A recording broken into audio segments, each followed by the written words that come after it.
Revolutionary Guard Corps announced on Sunday that 4 ballistic missiles had struck the USS Abraham Lincoln, a nuclear-powered aircraft carrier worth $13 billion, carrying over 5,000 American sailors and operating as the launch platform for the entire U.S. air campaign against Iran.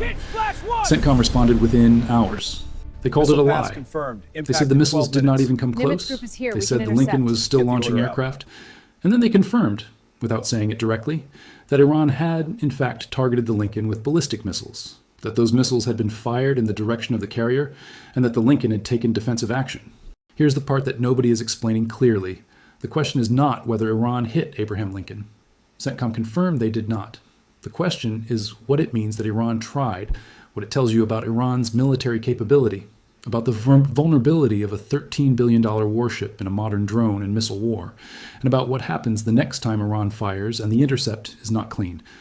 Let us start with the exact statements, because the gap between what Iran said and what CENTCOM confirmed is where the real story lives. Iran's Islamic Revolutionary Guard Corps issued this statement on Sunday. The U.S. aircraft carrier Abraham Lincoln was struck by 4 ballistic missiles. Iranian state media carried it immediately. Iranian television broadcast it as a confirmed military victory. The claim spread across every social media platform within minutes, and within hours, it had been viewed tens of millions of times. CENTCOM's response was blunt and public. The Lincoln was not hit. The missiles launched did not even come close. Lincoln continues to launch aircraft in support of CENTCOM's relentless campaign to defend the American people by eliminating threats from the Iranian regime. Not hit, did not even come close. Still launching aircraft, 3 declarative sentences, no hedging, no qualification, posted publicly on social media for the entire world to read. So one side says 4 missiles hit the carrier. The other side says the missiles did not even come close. One of these statements is accurate. Here is how you know which one. U.S. defense officials confirmed that there was no impact on the carrier, no structural damage, and no reported casualties aboard the vessel. According to the Pentagon, the USS Abraham Lincoln continues to conduct standard flight operations in support of U.S. Central Command activities in the region. The carrier is deploying F/A-18E Super Hornet and F-35C fighter aircraft as part of ongoing missions. No structural damage, no casualties, standard flight operations continuing, F/A-18s and F-35s still taking off and landing. If 4 ballistic missiles had struck a nuclear-powered aircraft carrier, the largest warship class in human history, there would be no standard flight operations. There would be a catastrophic damage control situation, mass casualties, and a national emergency broadcast. There is none of that. CENTCOM is telling the truth about the Lincoln not being hit.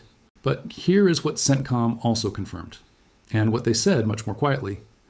CENTCOM confirmed that the aircraft carrier, as well as potentially other vessels in its carrier strike group, are among the targets designated by Iran in response to the attacks carried out over the past 2 days. Iran designated Abraham Lincoln as a named priority target. Iran fired ballistic missiles in its direction. The missiles did not hit, but they were fired. At a $13 billion warship carrying 5,000 American sailors. That is the confirmed reality, and it is alarming enough without inventing a hit that did not happen. Now here's the context that makes Sunday's missile attack even more significant. Because this is not the first time Iran has targeted this specific carrier. And the previous incident happened less than 1 month ago. On February 3rd, 2026, a U.S. warplane shot down an Iranian drone that aggressively approached the USS Abraham Lincoln in the Arabian Sea. Hours later, Iranian forces harassed a U.S. merchant vessel in the Strait of Hormuz and threatened to board it. February 3rd, less than 4 weeks before the war started, Iran sent a Shahed 139 drone directly toward Abraham Lincoln. The drone was shot down by a Navy F-35C fighter jet from the carrier as it aggressively approached the Lincoln with unclear intent. The Lincoln was transiting the Arabian Sea roughly 500 miles from Iran's southern coast. 1 month before the war, Iran was already probing Lincoln's defenses, sending drones toward it, testing the response time, testing the intercept capability, testing how close they could get before the carrier's defensive systems engaged. That is not a coincidence. That is reconnaissance, gathering intelligence on exactly how the Lincoln defends itself, so that when the real attack came, Iran would know the gaps. Alex Plitzas, a senior fellow with the Atlantic Council focused on the Middle East, said, "Many counter-UAS capabilities require close proximity to engage. The U.S. likely wanted to ensure it did not get too close and made the call to take it out of caution. Fighter aircraft have been used to down Iranian drones over the past few years, but it does speak to the lack of an inexpensive capability to effectively deal with the situation, as the missiles and fighter aircraft flights are expensive." Read that last sentence carefully. It speaks to the lack of an inexpensive capability to effectively deal with the situation. The United States does not have a cheap way to stop Iranian drones. Every intercept costs millions. Every F-35 sortie costs tens of thousands of dollars in fuel and maintenance alone. Iran's Shahed drones cost between $20,000 and $50,000 each. The economic asymmetry is real, and a senior Atlantic Council fellow confirmed it on the record 1 month before the war started.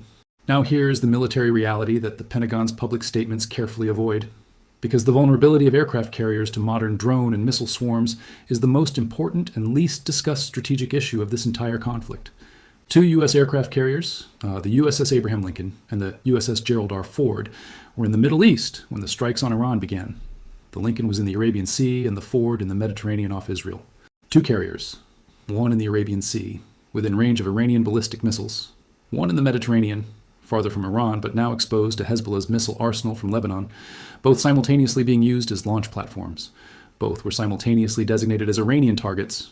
Iran has sent thousands of drones and missiles at targets around the Middle East, and analysts have expressed concern that stocks of the interceptors, taxed by last year's 12-day war between Israel and Iran, and by units supplied to Ukraine to defend against Russian attacks, could run low if Iran keeps up its retaliatory strikes over an extended time. Interceptor stocks could run low. That assessment, from CNN's military analysis, is the number that should be on the front page of every newspaper in America. The Patriot and THAAD interceptors that protect American carriers and bases are not in unlimited supply. They are manufactured in American factories at a rate of hundreds per year. Iran is firing thousands of drones and missiles. The math has a conclusion, and the conclusion is not in America's favor if this war runs for weeks. As a confirmed precedent, the USS Harry S. Truman, while conducting high-speed evasive maneuvers during Houthi attacks in the region, lost an F-A-18 Super Hornet overboard when the fighter jet slid off one of the ship's elevators into the sea.